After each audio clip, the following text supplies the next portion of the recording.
Section 1. In this section, you will hear a conversation between a customer and a travel consultant discussing the booking of a luxury expedition tour. Pay attention to pricing, policies, and package details, as some information is implied rather than directly stated. But first you have time to go through questions 1 to 5.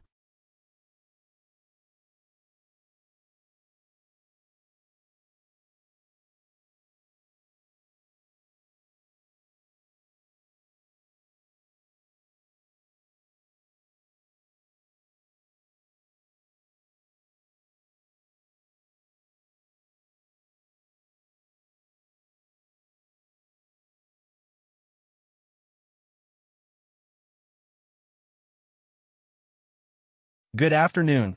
This is Avalon Luxury Travel. How may I assist you today? Hi, I'm interested in booking the Antarctic expedition tour, but I have a few questions about the pricing and amenities.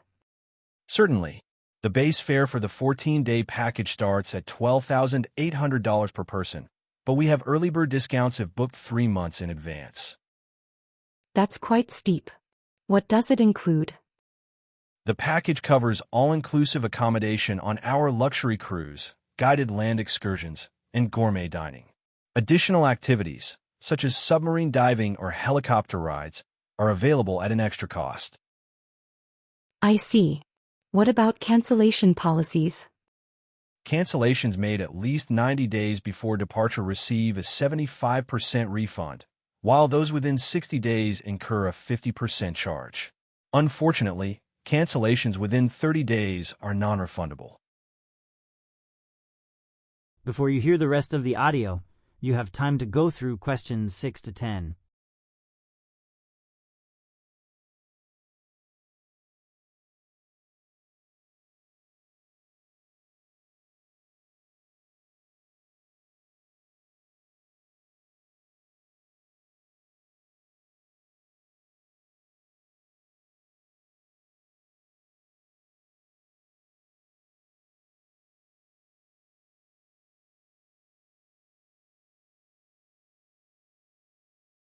One last thing. Does the package include travel insurance?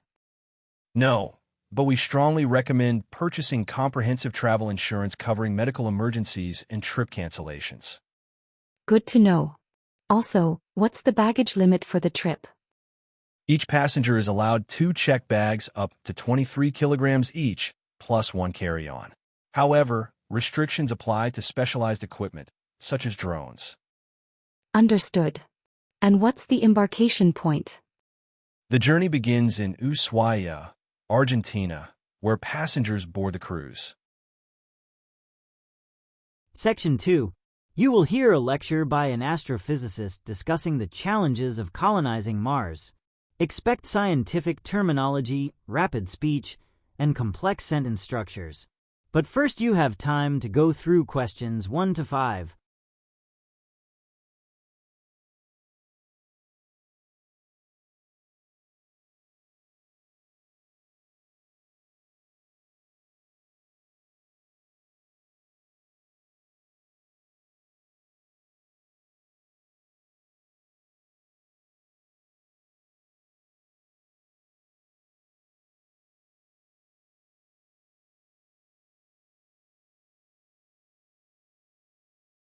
Humanity's vision of a multiplanetary existence is no longer confined to science fiction. However, colonizing Mars presents formidable challenges. The atmosphere is 95% carbon dioxide, rendering it unbreathable. Moreover, the planet's lack of a magnetic field exposes inhabitants to cosmic radiation, which could cause severe genetic mutations over time. Another key issue is resource sustainability. Unlike Earth, Mars lacks liquid water on its surface, necessitating ice extraction from subsurface layers. Similarly, food production requires hydroponic farming since Martian soil is toxic due to perchlorates. Before you hear the rest of the audio, you have time to go through questions 6 to 10.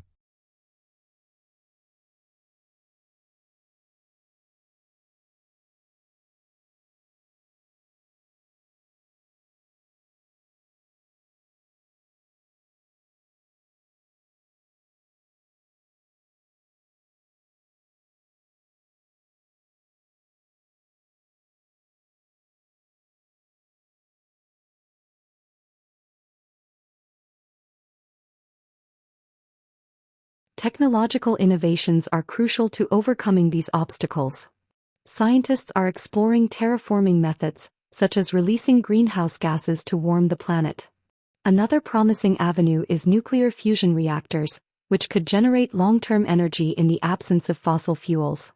Despite these advances, the psychological toll of isolation cannot be ignored. The average one-way journey to Mars takes 7 months, and early settlers may face severe mental health challenges due to prolonged confinement. Section 3. In this section, you will hear a group discussion among 3 university students debating the ethical concerns surrounding artificial intelligence, AI. The conversation covers bias in algorithms, data privacy, and AI decision-making. The discussion includes technical jargon, nuanced perspectives, and implied conclusions. But first you have time to go through questions 1 to 5.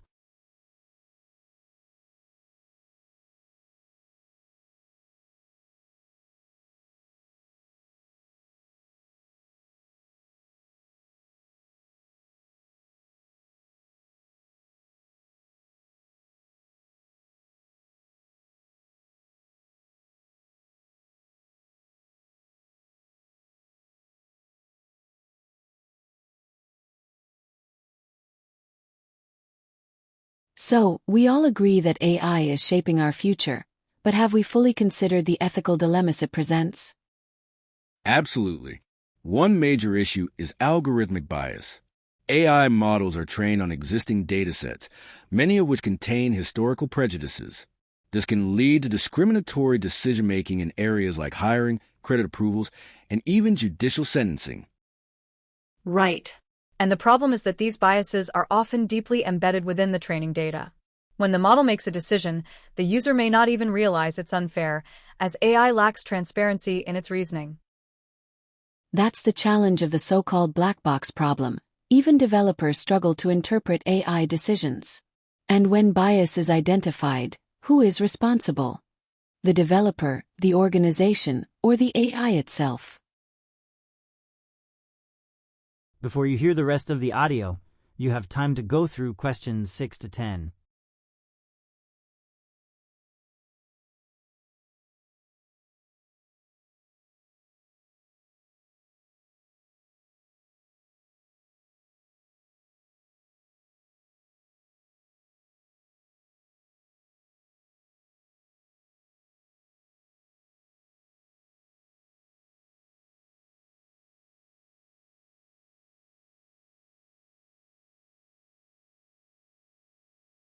Another issue is data privacy.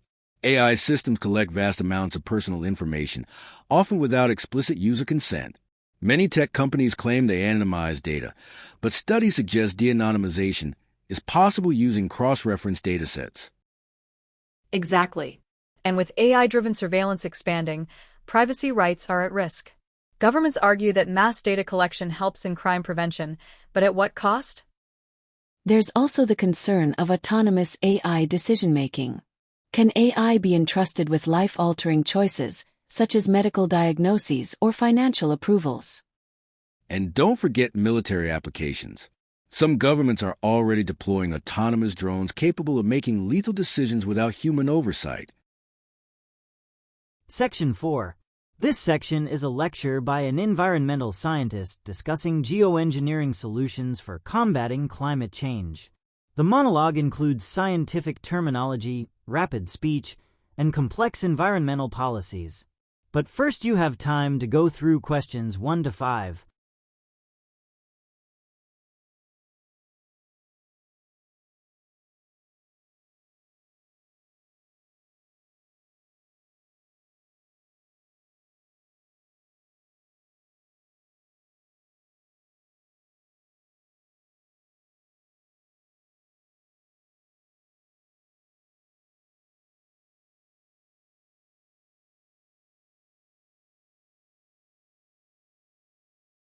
Climate engineering refers to deliberate large-scale interventions to counteract climate change.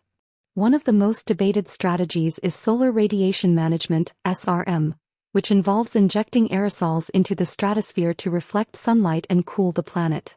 While theoretically effective, SRM poses serious risks. Disrupting weather patterns could lead to prolonged droughts in certain regions. Additionally, sudden termination of an SRM program might trigger catastrophic temperature spikes due to accumulated greenhouse gases. Another method under consideration is carbon dioxide removal, CDR. Technologies like direct air capture extract CO2 from the atmosphere, though implementation remains costly. Before you hear the rest of the audio, you have time to go through questions 6 to 10.